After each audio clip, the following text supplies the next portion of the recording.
The gleaming conference room of Wilson Global's headquarters buzzed with anticipation. Senior executives in bespoke suits arranged their leather portfolios, whispering about the mysterious merger proposal from Sterling Enterprises. My brother Michael, Wilson Global's CFO, held court at one end of the mahogany table, already celebrating what he assumed would be another triumph. I stood quietly by the coffee station, arranging cups and creamer exactly as I had every morning for the past 3 years. My simple gray dress and minimal makeup helped me fade into the background. Just another corporate secretary invisible to the power players around the table. "Emma," Michael called out without looking up from his phone, "make sure it's the premium roast this time. Sterling So is finally showing up and we can't serve them that cheap stuff you brought last week." If only he knew that I had deliberately served the cheap coffee, testing how the executives treated service staff. The results had been enlightening to say the least. "Yes, Mr. Wilson," I replied softly, hiding my smile as I prepared the expensive Brazilian roast that I'd actually imported from my private estate. The room gradually filled with Wilson Global's top brass. Dad, officially retired but still chairman of the board, took his usual seat at the head of the table. He patted Michael's shoulder proudly as he passed. His heir apparent, the son who'd saved the company after the recession. "Everyone ready?" Dad asked, straightening his tie. "Sterling Enterprises isn't known for waiting around. Their CEO is supposedly quite aggressive in acquisitions." I bit back a laugh. They had no idea just how aggressive I could be. "Don't worry, Dad," Michael assured him. "I've gone over their financials.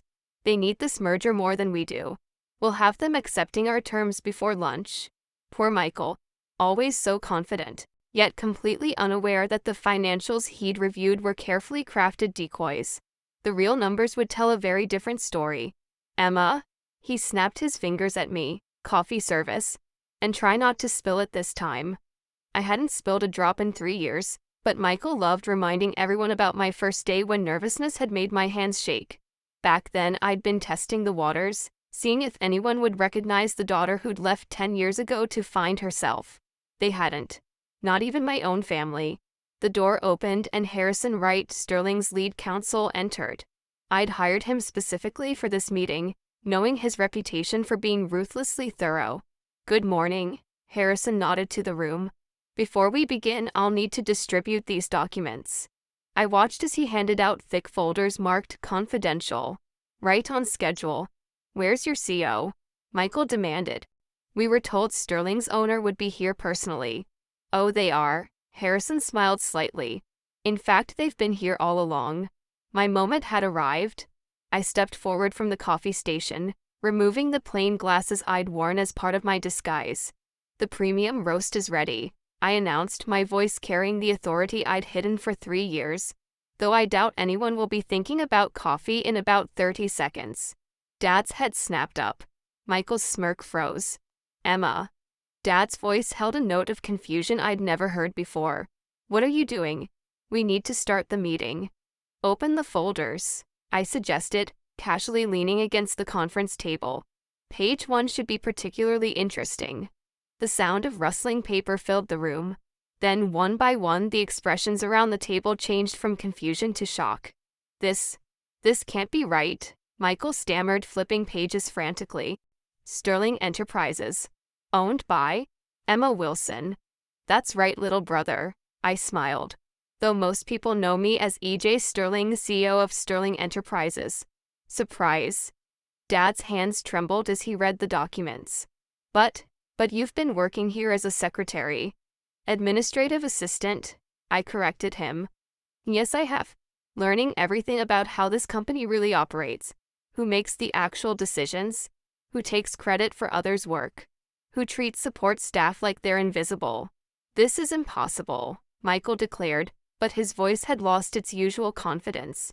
"You disappeared after college. Ran off to find yourself, or whatever." I moved to the head of the table, gently but firmly indicating that Dad should move from my new seat. "Oh, I found myself all right. Found myself building one of the largest private equity firms in the country while you were busy running this company into the ground." "Running it into?" Michael's face reddened. "Wilson Global's profits have doubled since I took over." "Have they?" I pulled out another set of documents. Or have you just been moving numbers around hoping nobody would look too closely at the shell companies you created? His face went from red to white. That's right, brother dear. I know about all of them. The fake subsidiaries, the hidden debts, the creative accounting you've used to make yourself look like a financial genius. Dad, Michael appealed to our father. You can't let her do this. She abandoned the company, abandoned the family. Dad just stared at the documents, reality finally sinking in. Actually, Harrison spoke up. Ms. Wilson, or Ms. Sterling as she's legally known, has every right. Sterling Enterprises now controls 51% of Wilson Global's outstanding shares, acquired through various subsidiaries over the past year. I picked up one of the coffee cups I'd prepared, taking a slow sip as I watched their worlds crumble. Premium Brazilian roast? I commented. Much better than the cheap stuff you accused me of serving, isn't it, Michael? The conference room erupted into chaos. Board members frantically flipped through the merger documents, their faces growing paler with each page. Michael had loosened his tie, sweat beading on his forehead as he scrolled through his phone, probably trying to contact his lawyers. The shares? Dad finally managed, his voice barely a whisper. How did we not notice? Notice? I laughed softly. When was the last time any of you actually checked the shareholder registry? Too busy congratulating yourselves on your supposed success to see who was really buying up the company. Harrison began distributing another set of documents. These detail the current financial status of Wilson Global, including all previously undisclosed liabilities and hidden accounts. Michael lunged across the table trying to grab the papers. Those are confidential. Nothing is confidential from the majority shareholder, I reminded him, including the offshore accounts you've been using to hide the company's real losses. Did you really think nobody would notice $50 million missing from the pension fund? The board members began murmuring among themselves.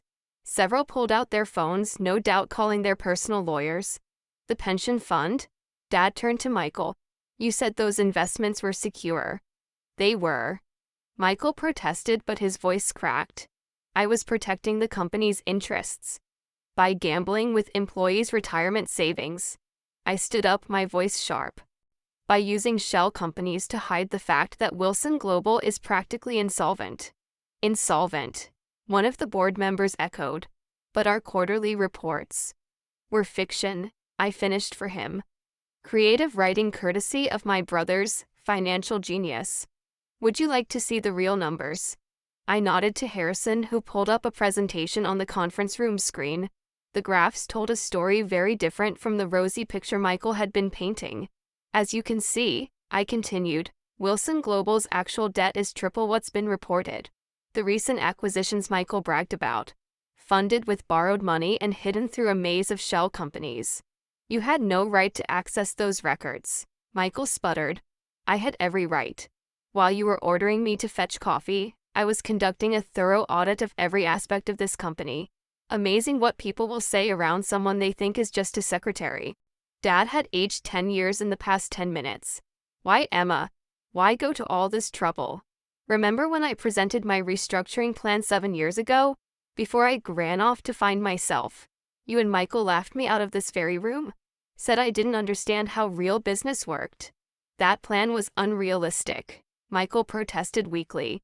Was it? Because I took that same plan and built Sterling Enterprises into a company 10 times the size of Wilson Global. While you were playing corporate raider with Daddy's money, I was creating real value. My phone buzzed. A message from my real executive team. SEC investigators ready to move on your signal regarding the pension fund irregularities. Of course, I continued, the pension fund issue is just the beginning. The SEC is particularly interested in those offshore accounts, Michael, and the false reports to shareholders, and the insider trading. Michael's face went completely white. Insider trading? I never. The Davidson merger last year? I pulled up another document. You bought shares through a shell company 2 days before the deal was announced. Did you really think nobody would trace that back to you? The board members were now openly distancing themselves from Michael, physically moving their chairs away from him. Dad, he pleaded, you have to stop this. She's trying to destroy everything we built. Everything you destroyed, you mean? I corrected him. I'm here to save what's left of this company, though that won't include your executive position or your seat on the board. Harrison distributed another set of papers. These are the immediate changes to corporate governance. Mr. Michael Wilson is hereby removed from his position as CFO, pending investigation into financial misconduct. You can't fire me, Michael shouted, standing up so abruptly his chair crashed backward. I'm a Wilson. This is my company. Not anymore, I said quietly. Sterling Enterprises owns controlling interests now. And unlike you, I know how to run a company properly. Dad finally found his voice again. The Wilson name, our reputation, will survive, I assured him, once we've cleaned up Michael's mess and implemented proper corporate governance. Though it might help if you finally retired completely instead of rubber stamping everything Michael does. The room had grown eerily quiet, the only sound the rustle of papers as the board members continued reading through the evidence of Michael's mismanagement. One more thing, I added, picking up my coffee cup again. From now on, everyone gets the same coffee. Premium roast? Because in my companies, we treat all employees with respect, even the ones serving the coffee. The aftermath of my revelation rippled through the corporate world like a tsunami. By afternoon, Wilson Global stock had been temporarily suspended from trading as the market digested the news. Financial reporters camped out in the lobby, hungry for details about the secretary who secretly controlled one of the largest private equity firms in the country. I sat in my new office, formerly Michael's corner suite, reviewing the damage reports from our forensic accountants. The numbers were even worse than I'd suspected. Miss Sterling, Harrison entered with another stack of documents. The SEC wants to move forward with charges against Michael. They're particularly interested in the pension fund manipulation. Of course they are, I murmured, thinking of all the employees whose retirements had been gambled away by my brother's arrogance. Make sure they have everything they need. My phone buzzed continuously with messages from family members who'd suddenly remembered my existence. Mom, darling, please call us. We need to understand what's happening. Aunt Patricia, such a clever girl. I always knew you had potential. Cousins I hadn't heard from in years, all suddenly remembering our close relationship. I ignored them all, focusing instead on the task of saving Wilson Global from the mess Michael had created. A soft knock at the door interrupted my work. Dad stood there looking older and smaller than I'd ever seen him. The security guard made me get a visitor's pass, he said quietly, to enter my own company. Not your company anymore, I reminded him, though you stopped truly running it years ago, didn't you? Just let Michael do whatever he wanted while you played golf and attended charity galas. He sank into a chair across from me. I trusted him. He was so confident, so sure of himself. No, I cut him off. You favored him. There's a difference. You favored him when he tanked his first 3 businesses and you bailed him out. Favored him when he drove the European division into the ground. Favored him when he dismissed every female executive's ideas because women don't understand real business. And you, he asked, did building all this make you happy? Prove us wrong. I finally looked up from my reports. This isn't about proving you wrong, Dad. It's about proving myself right. Every time you dismissed my ideas, every time Michael mocked my lack of business sense, I was building something real, something lasting. The press is calling you a corporate raider, he said. The press doesn't understand. I don't raid companies. I save them, transform them, turn them into what they should have been all along. A commotion outside drew our attention. Through the glass walls, we could see Michael being escorted out by security, a box of personal items in his arms. His designer suit was wrinkled, his carefully styled hair disheveled. He'll face criminal charges, I said quietly. The pension fund fraud alone carries a significant sentence. Prison. Dad's face crumpled. Pai's son in prison? Actions have consequences. Something you never taught him. My phone buzzed again. The forensic team had found even more irregularities. Client funds misappropriated, contracts awarded to friends for kickbacks, a pattern of deception that spanned years. You know, Dad said slowly, I always wondered why you stayed after that day we rejected your restructuring plan, worked your way up from the secretary pool. I stayed because I needed to understand this company from every angle. While Michael was playing CEO, I was learning how things really worked, what the employees really thought, where the real problems were. Another knock. My actual executive team had arrived from Sterling Enterprises, Harvard MBAs and seasoned executives who'd helped me build my empire, now here to help save my family's company. Time for the transition meeting. I told Dad, "You should go home. Rest. Let us handle this." He stood slowly, straightening his tie one last time. "The family dinners. Will you still?" "No," I said firmly. "Those ended when you and Michael laughed me out of the boardroom 7 years ago. But maybe once you've both learned some humility, we can start over. As equals this time." The next few weeks transformed Wilson Global. Michael's cronies were cleared out, replaced by competent professionals. The hidden debts were brought into the open, dealt with through Sterling's resources. The pension fund was restored with interest. The headlines told the story. Secretary to So, the most remarkable corporate takeover in history. Wilson Global scandal. Brothers' downfall, sisters' rise. Sterling Enterprises reveals true owner. Corporate world's greatest undercover boss. But they missed the real story. This wasn't about revenge or even justice. It was about transformation. Of a company, of a family, of an entire way of doing business. Michael eventually pled guilty to multiple charges of financial fraud. Dad finally retired completely. The board was restructured with truly independent directors. Me. I moved my office to a different floor, converting Michael's former suite into a daycare center for employees' children. 6 months later, I received an invitation to Dad's retirement party. The note read, "I finally understand what you tried to tell us years ago. About building something real.